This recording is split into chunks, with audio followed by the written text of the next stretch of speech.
और सिर्फ अगर परसेंटेज में बात करें तो 10 में से केवल 2 फार्म सक्सेस हो पाते हैं, बाकी 8 फार्म बंद हो जाते हैं।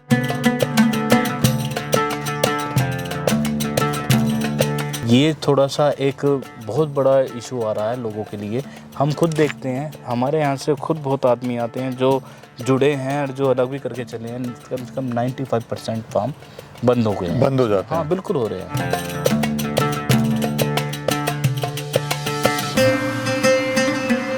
नए जो किसान भाई हैं उनके लिए तो मैं कहता हूँ कि भाई साहब आप इन चीज़ों पे मत करिए, ठीक है। आप जितना चद्दरें हैं आप कबाड़ी से उठा लीजिए, जो इनके एंगल हैं, जो जालियाँ हैं, वो सब पुरानी से ख़रीद लीजिए। आप उसको कम से कम सस्ते से सस्ता जुगाड़ कीजिए। आपकी ब्रीड बड़ी नहीं है तो आप बांस से बना सकते हैं, उसको बांस से शुरू कर दीजिए।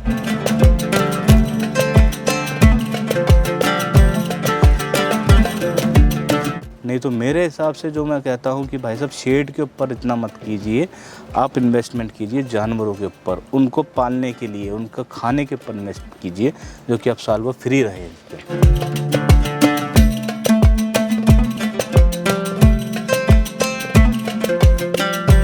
और दिशा क्या रखें सर बनाते हुए? दिशा तो सर देखिए मेरा जो अपने रख रखा है मेरा उसमें कि इसके अंदर हम पूरब से जो ना जैसे सूरज उगता है तो हमने शेड का एक कोना ले लिया, और जब सूरज घूमेगा तो वो पूरे शेड में आती चली जाएगी वो।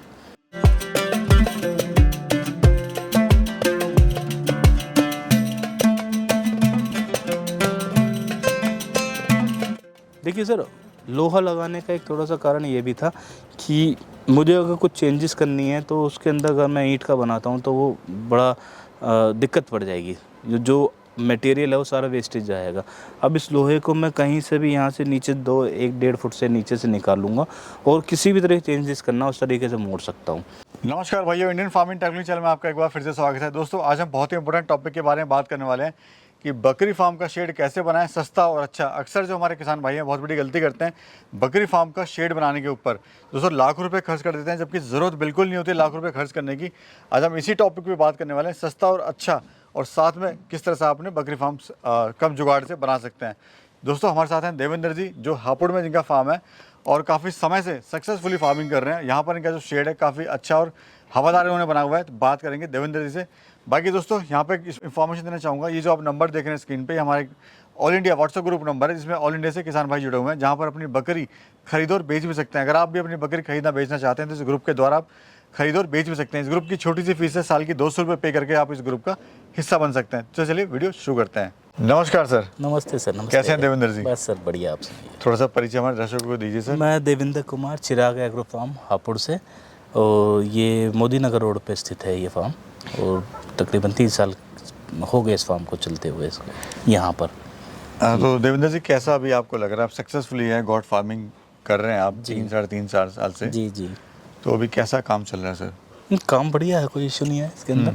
काम बढ़िया है, काम तो बढ़िया होना भी है सर, क्योंकि थोड़ा सा मेहनत बढ़िया करी है इसके अंदर।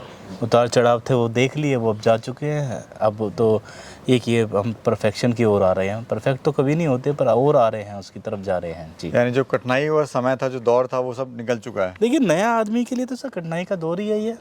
लास्ट तो हम खुद अपने आप को बता रहे हैं कि भाई आ जाइए हमारे फार्म पे, ट्रेनिंग कर सकते हैं। उस समय जिस समय हमने करा था ट्रेनिंग का कोई शेड्यूल ही नहीं था जी, बस बकरी ले आइए और पाल लीजिए। और ये थोड़ी सी दिक्कत भी हुई, क्योंकि नए आदमी के लिए तो बहुत दिक्कत वाला काम है। हाँ देवेंद्र जी, मैंने देखा है कि लोग बड़े उत्साह से बकरी फार्म खोलते हैं और सिर्फ अगर परसेंटेज में बात करें तो 10 में से केवल 2 फार्म सक्सेस हो पाते हैं, बाकी 8 फार्म बंद हो जाते हैं। देखिए मैंने इस चीज़ के लिए बताया पहले भी कि आपको नॉलेज नहीं है, सबसे पहली बात तो ये है। फिर दूसरा क्या है, फार्म पे अगर किसी पे जाएंगे तो फार्म क्या प्राइस और दूसरी जगह प्राइस में दोनों में डिफरेंस मिलता है। वो डिफरेंस का कारण ही है जब आदमी सोचता है कि भाई मेरे को 1 रुपये की चीज़ फार्म पे 1.25 रुपये की मिल रही है, और बाहर मुझे वही चीज़ 1 रुपये की मिलती है, तो मैं 1 रुपये वाली ख़रीदना ज़्यादा पसंद करूँगा, क्योंकि उसमें बच रहा है मेरा। पर ये चीज़ नहीं जानते कि ये फार्म की जो चीज़ होती है, जो फार्म के जो पशु होते हैं, वो पूरी तरीके से स्वस्थ और वैक्सीनेटेड है। इसमें सबसे बड़ा जो इशू है सर, एक फार्म कंस्ट्रक्शन जी। फार्म पे ज़्यादा पैसा लगाते हैं ना, गलत तरीके से फार्म बनाना। देखिए इसके लिए सर आप जो ना एक प्लान कर सकते हैं, आप अपनी जेब के ऊपर डिपेंड रह सकते हैं। आपके पास में एक्सेस है तो लगाइए। जब आप डर नहीं रहे हैं इस चीज़ के लिए कि हाँ मेरे पास एक्सेस है, मैं बनाऊंगा। अब ये हमने आपको ये अपना फार्म आप आए हैं, आपने कई बार देखा होगा जब हमने ये फार्म पे पैसा लगाया था, वो उस समय लगाया था जब हम पूरी तरीके से परफेक्ट होने पे आ गए थे। अब हम श्योर हो चुके कि हम बस अब इससे पीछे नहीं हटेंगे, हम आगे ही चलेंगे इससे अब। तो इस वजह से हमने इसमें खर्चा कर भी लिया। बाकी नए जो किसान भाई हैं उनके लिए तो मैं कहता हूँ कि भाई साहब आप इन चीज़ों पे मत करिए, ठीक है। आप जितना चद्दरें हैं आप कबाड़ी से उठा लिए, जो इनके एंगल हैं, जो जालियाँ हैं, वो सब पुरानी से ख़रीद लीजिए। आप उसका कम से कम सस्ते से सस्ता जुगाड़ कीजिए। आपकी ब्रीड बड़ी नहीं है तो आप बाँस से बना सकते हैं उसको, बाँस से शुरू कर दीजिए। अब लोग वह बोलते हैं हमने बाँस से बना लिया। अब ब्रीड के ऊपर सारा डिपेंड करता है। आप जैसे बड़ी सिरोही, बीटल वगैरह सब पालेंगे, आपके बाँस तोड़ के 2 दिन में अलग कर देंगे वो। तो ये तो फिर उल्टा नुकसान वाला काम हो जाएगा। आप उसी पे थोड़ी देर बैठे रहेंगे वो। तो दोस्तों मैं दिखाऊंगा आपको कितना अच्छा सा डिज़ाइन बना हुआ है, और इस फार्म के डिज़ाइन से आपको बहुत कुछ सीखने को मिलेगा। आप वीडियो को आपको पूरा देखना है। अब मैं जाता हूँ कैमरे के पीछे। जी जी जी।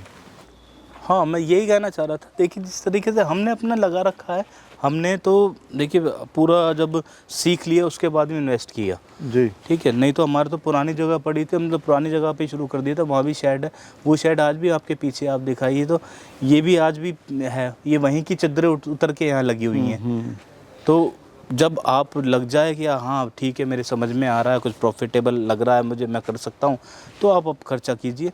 नहीं तो मेरे हिसाब से जो मैं कहता हूँ कि भाई साहब शेड के ऊपर इतना मत कीजिए, आप इन्वेस्टमेंट कीजिए जानवरों के ऊपर, उनको पालने के लिए, उनका खाने के ऊपर इन्वेस्ट कीजिए, जो कि आप साल भर फ्री रहे इस पर। मैं देख रहा हूँ सर, एक तो आपने यहाँ पे लोहे का इस्तेमाल किया हुआ है। जी। लोग जो है जालियाँ भी लगा देते हैं, और लोग जो उसको दीवार से कवर भी कर लेते हैं। जी। लेकिन ये क्या फ़र्क है इसका, क्यों, देखिए क्या सर, फ़ायदा है इसके इसका? अंदर एक फ़र्क है। हम इसके अंदर जालियाँ लगवा सकते हैं। जाली का जो कॉन्सेप्ट है वो हम इसी के ऊपर रखेंगे। एक तो हमें जालियों को सपोर्ट देने के लिए चाहिए एंगल तो हमें लगवाना है, ये पाइप लगवाने ही पड़ेंगे हम उसके अंदर, उसके ऊपर अब हम जाली लगवा सकते हैं। तो इसका मतलब ये हो गया कि आप इस पर एक्स्ट्रा खर्चा कर रहे हैं। हमारे शेड अलग अलग हैं, कोई इधर से उधर नहीं होता और कोई जानवर इसमें से बाहर नहीं निकल सकता। तो जानवर को अंदर ही रहना है, तो जाली का खर्चा ना कीजिए इसके ऊपर।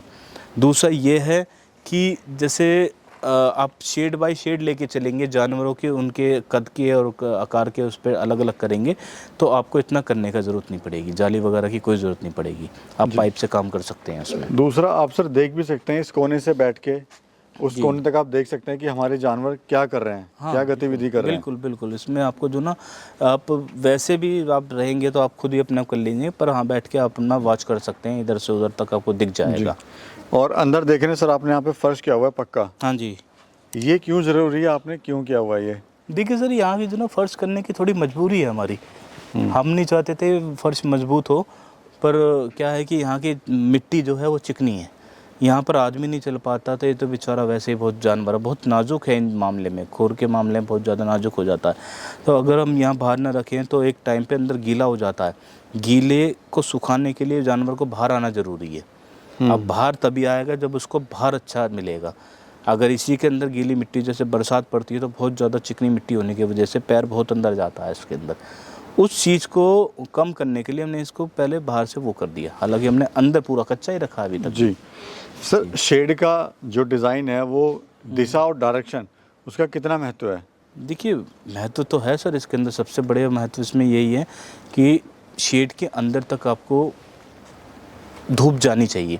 क्योंकि देखिए ना तो आपके वहाँ पर कूलर पंखे चल रहे हैं ना और कुछ है, और जो नेचुरल जो धूप से अगर सूखेगा शेड तो उसके अंदर जो भी बैक्टीरिया है वो ख़त्म होगा।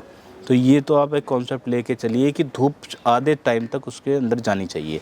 और दिशा क्या रखें सर बनाते हुए? दिशा तो सर देखिए मेरा जो अपने रख रखा है मेरा उसमें कि इसके अंदर हम पूरब से जो ना, जैसे सूरज उगता है तो हमने शेड का एक कोना ले लिया, और जब सूरज घूमेगा तो वो पूरे शेड में आती चली जाएगी वो। तो इसके अंदर 12-1 बजे तक अच्छी धूप रहती है जी, 12 बजे तक। खर्चा क्या होगा सर आपको बनाने के लिए पूरा? देखिए सर, खर्चा तो हमारा जो आया है, हमने तो 8 शेड बनाए थे, इसके अंदर 8 पार्टीशन करे थे। तकरीबन 1-125 फुट का है लंबाई ये, और अंदर 20 फीट की है। और यहाँ तो हमने चारे के लिए तो डाल दी, पर इस समय इसमें हमने सीमेंट की चादरें लगाई। सीमेंट की ठंडी रहती हैं, अंदर जो ना गर्मी नहीं करती। तो इसको करने के लिए हमारा जो खर्चा आया तकरीबन शेड का खर्चा है 2.25 लाख रुपए, और नीचे की जो जितनी भी वो हाँ वो सब अलग है। उसके अंदर जो जितना भी लोहा लगा, लोहे के हिसाब से उस समय तो लोहे का रेट 50-60 रुपये 60 रुपये kg था।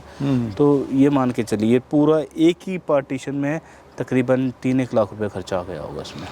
मैं ये भी सर देख रहा हूँ जैसे आपकी जगह बची हुई है, हाँ जी, आपने इधर मुर्गियाँ पाली हुई हैं, हाँ मुर्गी के लिए मतलब बना दिया था आपने हमने। मोस्टली जगह जो है इस्तेमाल करी हुई है, बाकी आपने फ्री छोड़ा हुआ है इनके लिए। जी जी, ये एक्चुअली मेरे पास में जगह थी, तो जब हमने बाउंड्री कराई थी तो हमने पहले इतना ही रखा जितना इसमें हम 500 जानवर रख सकते हैं अपने शेडों में। ये भी है और इस साइड में बने हुए हैं, बच्चों का सेक्शन अलग है, वैसे अलग है, तो इसमें हम रख सकते हैं। अब जैसे बढ़ते हैं जानवर तो हमने एक जगह फ्री रखी इनके लिए। अब नहीं भी होता तो हम जानवरों को हम इनको बाहर कर देते हैं, तो थोड़ा इससे भी जाके बाहर जो ना खेल कूदते हैं बहुत अच्छी तरीके से। ये आप देखेंगे तो बड़ा अच्छा, जैसे बच्चे खेलते हैं ना इस तरीके से खेलते हैं ये। और दूसरा पंखे भी लगे हुए हैं साथ में, उधर आपने जाली भी छोड़ी हुई है फार्म के अंदर ही। ये तो सिर्फ सफोकेशन के लिए छोड़ा होगा, हम इसको पूरा बंद नहीं कर सकते। इसके अंदर से ये इसके खुद पेट से मीथेन गैस आती है जी, ठीक है, और इसकी जो उससे वो उत्पन्न होती है गैसेस आती हैं जो, अगर आप इसको कर देंगे तो वही चीज़ फिर उसमें जानवर में बीमार करेगी। तो आपको इसको पूरा हवादार रखना ज़रूरी है। आगे से हमने ओपन कर ही रखा है, पीछे भी कर रखा है कि हवा आर पार जा सके इसमें। और इसका जो वेस्टेज होता है सर, उसका क्या मैनेजमेंट है? वेस्टेज का क्या है कि सुबह और शाम जो ना दिन में एक बार अंदर और बाहर से झाड़ू लगती है, वो सारा वेस्ट लेके अब हम जो ना साइड में डलवा देते हैं ये यहाँ पे। हाँ, ये हमने कर दिया है यहाँ पर अलग से जी। तो ये यहाँ पर साइड में डलवा देंगे इसको, और फिर इसको 1.5-2 महीने में ये इकट्ठा हो जाएगा, तो ये किसान ले जाते हैं। ये भी सेल होता है सर? हाँ सेल होता है। ये जैसे अपना गाय भैंस का रहता है, उससे अच्छे पैसों में जाता है यहाँ पर ये। और मैं देख रहा हूँ सर पानी के जो आपने हौदियाँ ना बना के, हाँ जी, ये आपने ड्रम सर रखे हुए हैं यहाँ पर। ये देखिए सर, हौदियों में जो ना एक्चुअली क्या है कि लेबरों को भी थोड़ा सा सोचना पड़ता है हमें। हौदी बनानी पड़ेगी हमें पूरी लंबी, और लंबी बनाने के बाद में उसके अंदर अगर एक जगह किसी ने कुछ कर दिया, क्योंकि बकरे हैं बेचारे समझते नहीं हैं, इसके अंदर अगर इन्होंने लैट्रिन कर दी है तो आपको पूरे हौदी का पानी फेंकना पड़ेगा। अब इसमें इतना पानी भरा गया है जितना ये पूरे आधे दिन की इनकी रिक्वायरमेंट है। 4-5 बजे के बाद में पानी हट जाएगा, हम हटाना शुरू कर देंगे, ऐसे बहुत कम रह जाएगा, नहीं पी पाएंगे। तो अगर वेस्ट भी होगा तो थोड़ा ही पानी होगा, पूरा हौदी का पानी नहीं होगा। वो कीटाणु नहीं आएंगे, सफाई करने में आसानी होगी। बिल्कुल सर, इसमें हर दूसरे दिन बाद में आप जो ना जो अपना जूना वगैरह लेके उसमें लगवा दीजिए, तो ये बिल्कुल साफ रहते हैं, क्लियर रहेंगे ये जी। और सर ये जैसे आपका जो अंदर वाला बाड़ा है जी, वो थोड़ा ऊंचा है। हाँ जी, और ये जो बाहर वाला है वो नीचा है। वो सर एक्चुअली क्या अंदर मिट्टी है, मिट्टी में जो भी जितना भी थोड़ा बहुत हमें स्लेब देना पड़ा है बाहर के लिए जी। और बाहर के लिए कोई ऐसा इशू नहीं था, पर ये है कि हर कुछ दिन बाद में कुछ महीने में मिट्टी पड़वानी पड़ती है हमें। तो थोड़ी मिट्टी हम 4 इंच हटती है और 6 इंच 8 इंच करते हैं, तो ये और ऊंचाई हो जाएगा ये आपका ये। तो ये है कि फार्मर भाई कम से कम पैसा इन्वेस्टमेंट करे फार्म पे शुरुआत में, और जैसे जैसे उसका काम बढ़ता रहे फिर उस हिसाब से अपना वो कर सकता है। देखिए सर, इसके लिए तो मैंने आपको पहले ही शुरू में बताया, आप थोड़ा परफेक्शन की और जा रहे हैं तो आप इन्वेस्ट कर लीजिए। अन्यथा देखिए भाई साहब, हम तो ये कहना चाहेंगे परवेज जी, शुरू में शेडों पे मत लगाइए, आप जानवर बढ़ा के देख लीजिए। पहले जानवर बढ़ा के आप थोड़ा बहुत एक्सपीरियंस ले लीजिए, आपको लगता है कि हाँ मैं अब बिल्कुल आ चुका हूँ, मैं रख सकता हूँ, मैं कर सकता हूँ, उसके बाद में आप पक्का करवा लीजिए। फिर अपनी ब्रीड की जो ना थोड़ी सी ब्रीड के ऊपर ध्यान दीजिए। अगर आपने बड़ी ब्रीड ली, वो बड़ी ब्रीड जो ना इसी पे टिक पाएगी। आप बांस से या उससे अगर आप करवाना चाहते हैं तो बहुत मुश्किल है, बांस चबा जाएंगे ये हम आप देख रहे हैं अभी सर्दियों से पहले ही आपने ये सब फाड़ रखी हैं, इन्होंने बांस तोड़ रखे हैं। ये पूरे दिन भर खुरापात में लगे रहते हैं ये, तो ये जो ना इसको नहीं चबा पाएगी, बांस चबा जाएगी, प्लास्टिक चबा जाएगी। तो ये थोड़ा सा आपको ध्यान रख के चलना पड़ेगा इसके लिए, जुगाड़ नहीं चलेगा इसके काफ़ी मजबूत शेड बनाया हुआ है सर, बाउंड्री में अच्छा पैसा लगाया हुआ है जी जी, प्लस फार्म में अच्छा पैसा लगाया हुआ है आपने, पूरा लोहे से बनाया हुआ है। तो ये भविष्य को देखते हुए कि लंबा काम करना है।